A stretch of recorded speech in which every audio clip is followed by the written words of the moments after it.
يرفع الله الذين آمنوا منكم والذين أوتوا العلم درجات.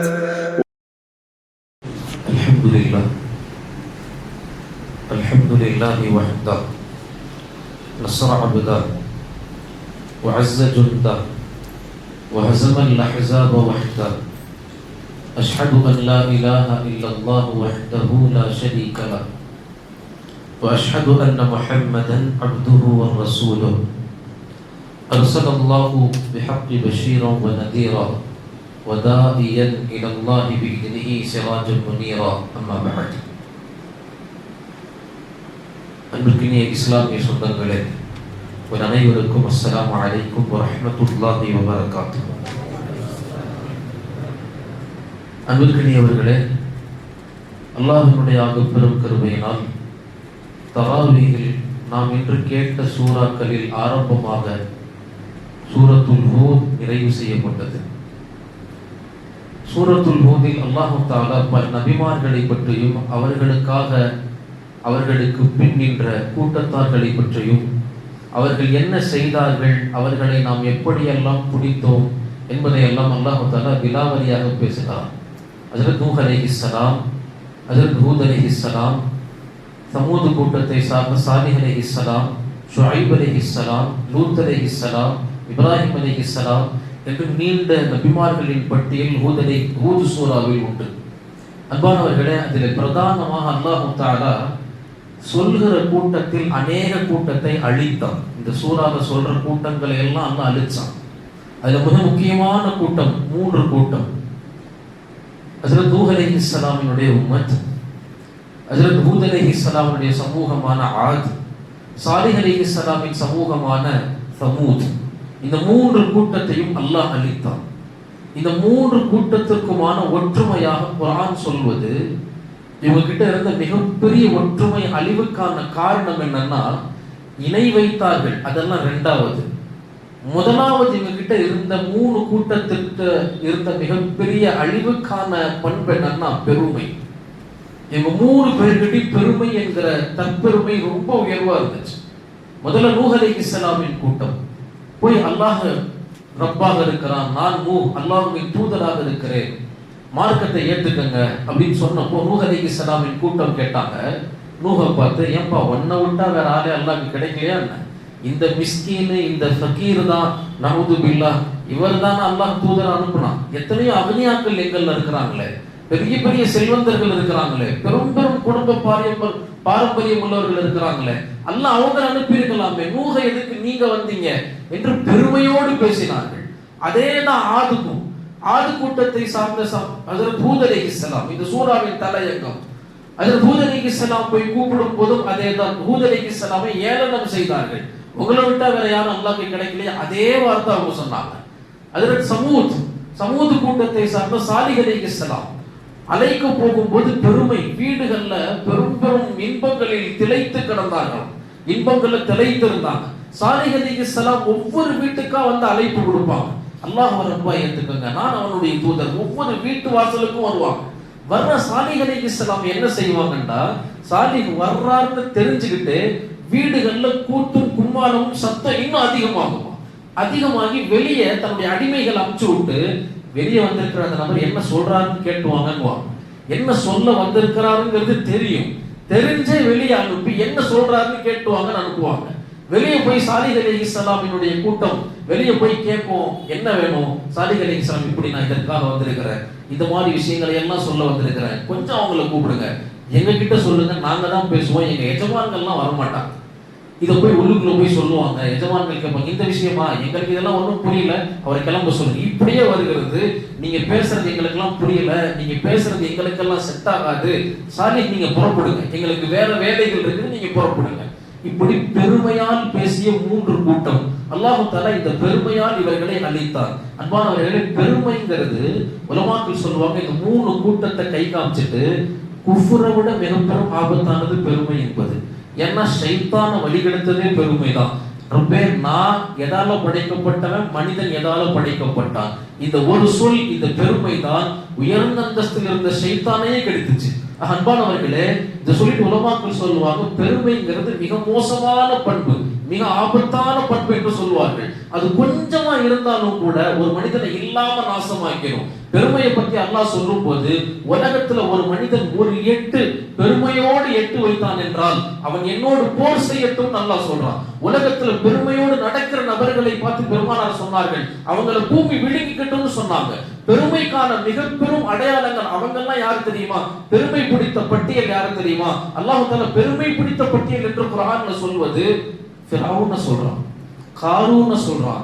சொல்லிட்டு அல்லாஹ் சொல்வான், காரூன் பூமிக்குள் ஈர்க்கப்படுகிறான் அவனுடைய செல்வத்தின் மீது இருந்த போதையினால், அவனுக்கு ஏற்பட்ட பெருமையினால் என்று அல்லாஹ் தஆலா சொல்லுவான் என்று முஃபஸ்ஸிரீன்கள் எழுதுவார்கள். அன்பானவர்களே, பெருமை இருக்குதே ரொம்ப பெரிய ஆபத்தான விஷயம். அது கொஞ்ச நேரம் வந்துட்டாலும் கூட முழு அமல்களையும் அழிச்சிடும் பெருமைங்கிறது. அது ஈசா அலைஹிஸ்ஸலாம் அவங்களுடைய காலத்துல ஒரு அற்புதமான ஒரு ஊர். அந்த ஊர்ல ஒரு ஹவாரியன்கள்ல ஒருத்தர், ஈசா அலைஹிஸ்ஸலாம் ரொம்ப நேசிக்கிற மிக உயர்ந்த ஆபித், அவர் ரொம்ப பெரிய ஆபித். ஈசா அலைஹிஸ்ஸலாம் அந்த ஊருக்கு வரணும்னு பல நாள் தவம் கிடந்து ஈசா அலைஹிஸ்ஸலாம் வரணும்னு அல்லாஹ்ட்ட துஆ செஞ்சு ஒரு நாள் ஈசா அலைஹிஸ்ஸலாம் அந்த ஊருக்கு வந்தாங்க. எல்லைக்கு போய் ஈசா அலைஹிஸ்ஸலாம் வரவேற்று உபசரிச்சு அவங்களுக்கு கண்ணியம் செஞ்சு மரியாதை கொடுத்து, எவ்வளவு மரியாதை, ஈசா அலைஹிஸ்ஸலாமுக்கு அவர் செஞ்ச கண்ணியம் ரொம்ப பிடிச்சிருச்சு. அதுல இருந்து என்ன செஞ்சாங்க, ஈசா அலைஹிஸ்ஸலாம் அவரை தனக்கு பக்கத்துல உட்கார வச்சுக்கிட்டான். தான் பக்கத்துல அந்த ஊர்ல இருக்கிற காலம் முழுக்க அவர் ஈசா அலைஹிஸ்ஸலாமோடு இருந்தார். ஈசா அலைஹிஸ்ஸலாம் ஏதாவது மஜ்லிஸ் நடத்தினாங்கன்னா மேடையில ஈசா அலைஹிஸ்ஸலாம் உட்கார்ந்து இருப்பாங்க. புரிதலுக்கு வலது பக்கத்துல அவர் உட்கார்ந்து இருப்பார், வலது பக்கம் அவர் உட்கார்ந்து இருப்பார். எல்லா மக்களும் கீழே, ஈசா அலைஹிஸ்ஸலாம் பக்கத்துல அவர் மிகப்பெரிய சாலை. ஒரு நாள் மஜ்லிஸ் நடந்தது, நூற்றுக்கணக்கான மக்கள் சபையில உட்கார்ந்து இருந்தாங்க. ஈசா அலைஹிஸ்ஸலாமுக்கு வலது பக்கத்துல அவர் உட்கார்ந்து இருக்கிறாரு. ஈசா அலைஹிஸ்ஸலாம் சில உபதேசங்கள் செஞ்சுட்டு இருக்காங்க. அந்த நேரம் பார்த்து அந்த வீட்டினுடைய இல்ல அந்த மஸ்ஜிதினுடைய வாசல்ல ஒருத்தர் வந்து நிக்கிறாரு. அவர் யாருன்னா அந்த ஊர்லயே மிகப்பெரிய பாவி, அவர் ரொம்ப பெரிய பாவி. ஊர் மக்கள் எல்லாம் எங்கெங்கயோ டெய்லி போறாங்களே, எங்க போறாங்கன்னு பாக்குறதுக்காக வந்த பாவி. அவர் வந்து இடத்த அந்த வாசல்லே நிக்கிறாரு, உள்ளுக்குள்ள வரல. பக்கத்துல இருக்கிற அந்த ஆபித் மிகப்பெரிய வணக்கசாலி தூரமா இருக்கிற அந்த நபரை பார்த்துட்டு, இவன் ஏன் இங்க வந்தான், இவனுக்கு இந்த இடத்துக்கு சம்பந்தமே இல்லையே, இந்த வார்த்தை தான் சொன்னார். இவ்வளவுதான் சொன்னார். இதை சொல்லிட்டு கீழே குடிஞ்சிட்டாரு. இவனுக்கு இந்த இடத்துக்கு சம்பந்தம் இல்லை, இவன் எதுக்கு இங்க வந்தான், இன்னும் தலை கீழே குடிஞ்சிட்டாரு அப்படின்ட்டு கலந்து கீழே குடிஞ்சிட்டாரு. உடனே அல்லாஹ் தஆலா ஜிப்ரீல் அலைஹிஸ்ஸலாம் அனுப்புனா, ஜிப்ரீல் அலைஹிஸ்ஸலாம் வந்து ஈசா அலைஹிஸ்ஸலாம்க்கு சொன்னாங்க, நபியே தூதரே, உங்க பக்கத்துல உட்கார்ந்து இருக்கிறாருல்ல, அவர் அல்லாஹ்ட்ட கபூலியத் இல்ல, அவர் உங்களை விட்டு தூரமாக்கிருங்க, அவர் நரகவாசி. அந்த வாசல்ல ஒருத்தர் நின்றாரு இல்ல, அவர் சொர்க்கவாசி, அல்லாஹ் அவர் கபூல் செஞ்சுட்டான். என்னன்னா இங்க உட்கார்ந்து இருந்தவர் என்ன நினைச்சாரு, இவன் இங்க வந்தான் அவனை துச்சமா நினைச்சாரு. ஒரு சின்ன ஒரே ஒரு வார்த்தை அவனுக்கு நேரா பெருமையின் காரணமாக பேசினார். ஆனா அந்த வாசல்ல நின்றவன் என்ன நினைச்சான் தெரியுமா? சுப்ஹானல்லாஹ், நம்ம ஊர்ல இருக்கக்கூடிய எவ்வளவு பெரிய ஸ்ரீதேவி பாருங்க, ஈசா அலைஹிஸ்ஸலாமுக்கு பக்கத்துல இடம் கொடுத்து உட்கார வச்சிருக்கிறாங்களே, எவ்வளவு உயர்ந்த அந்தஸ்து அல்லாஹ் அவர் கொடுத்துட்டான். நமக்கெல்லாம் எங்க இன்னும் வருத்தப்பட்டு திரும்பி போனார்.